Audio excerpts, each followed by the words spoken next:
Joining me now is the mayor of Denver, Colorado, Michael Hancock. As I said, he just declared a state of emergency in Denver over the influx of migrants there. Obviously, most people know where Colorado is on a map.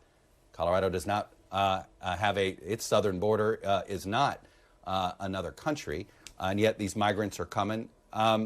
Mayor, do you have an idea of why your city's been a magnet for this migrant surge? Chuck, let me first thank you for having me. And we don't know. We do know that, at least in talking with some of the migrants and refugees who've come to Denver over the last couple of weeks, that they came through El Paso and it was suggested that they come to Denver, not necessarily by the state of Texas, but by NGOs that are on the ground. So, look, I know you're a city that has some resources to deal with this, but all of this coming at once, I know declaring an emergency helps sort of cut some red tape and allow the state to help, feds to help. But what's realistic here? What can you handle, and what puts you at the breaking point? What becomes the breaking point?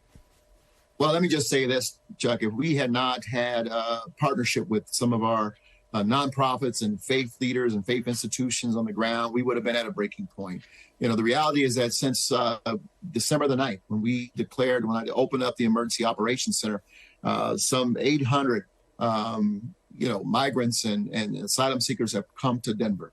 And that has overwhelmed us. They started at our homeless shelters, overwhelming the system. And then we had to take 3 of our recreation centers offline. And we've had to do that even with our partners helping out by taking 50 here and 100 there to shelter and to provide support services for them. We spent in excess of about $800,000 of general fund money in the city already, providing services, and we don't know when it's going to stop. We continue to see a flow anywhere from 50 to 110. We had 110 people come in last night to 170 people show up in one night.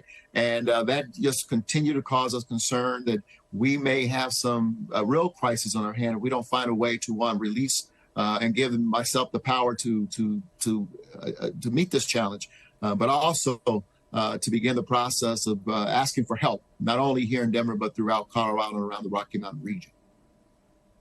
And you also have a homelessness issue that's starting to surge, especially with winter. That puts some strain on shelters.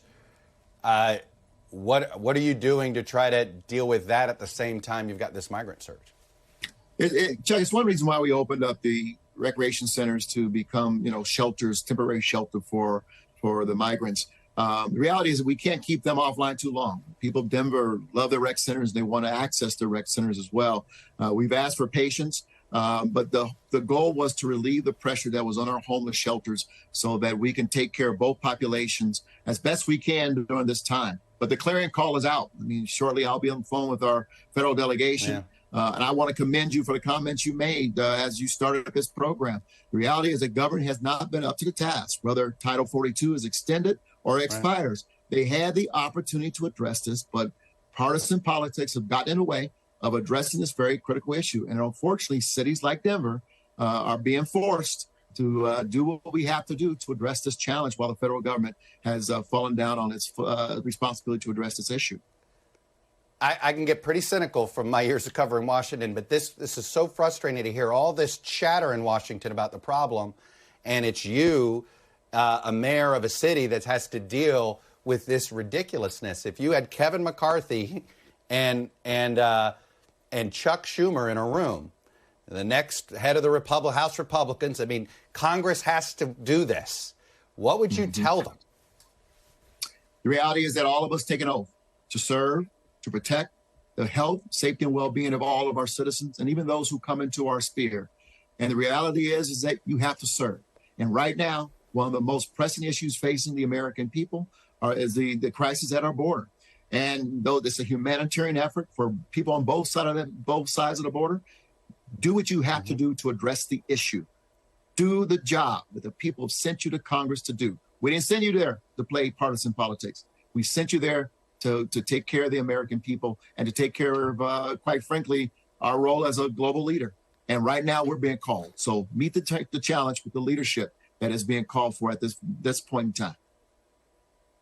I'm just curious, what does this do to your other services, right? If you're being there, I mean, Give me an example of how this impacts other parts of what you're trying to do in the city. Yeah, great question, Chuck. Every agency in the city of Denver has been brought into the Emergency Operations Center. The moment we activate it, you basically leave your assigned duty or what you've been hired to do in the city of Denver. You go in that operations center and you have a new responsibility. So every agency, all hands are on deck. We have city employees who are manning these shelters and who are manning the reception center, who are working around the clock to reunify people with family members and friends who are here in the United States, and to make sure we get the necessary, whatever is necessary to help our migrants who need clothing, food, and shelter. Right. And so everybody's focused on that. And then, of course, we have our everyday duties that we have to continue to administer in the city. And I got to give it up to our city employees who are doing everything they can to help us to meet this challenge and also keep the city running. And we are stressing our city employees. We're stressing our agencies. Some of these employees are doing, 14-hour shifts, not only doing the shelter, but sometimes going back to their desk and doing work. But for the most part, we've got folks who've had to abandon their roles and go into the Emergency Operations Center and to do the job of helping us to meet this challenge. So the city has had, similar to what we had to do with the pandemic to meet that challenge, we've had to do it with this challenge that has come to our city. Before I let you go, if people are watching and they just want to help out, maybe they want to donate some clothes or something, help out an NGO in Denver, is there one or two that you would point out? Well, I simply would direct people to our website, denvergov.org/OEM. And there you could find where you can volunteer or you can make donations and support the efforts that we have on the ground here in Denver. And thank you for that. Well, look, I think we all are glad to live in a country that everybody else wants to come to. And I think at that point, that is one thing we ought to remember here and count our blessings about. Anyway, Mayor Hancock, appreciate you coming on and sharing the perspective of what you're dealing with. So thank you. Thank you, Chuck. Happy holidays. Thanks for watching our YouTube channel. Follow today's top stories and breaking news by downloading the NBC News app.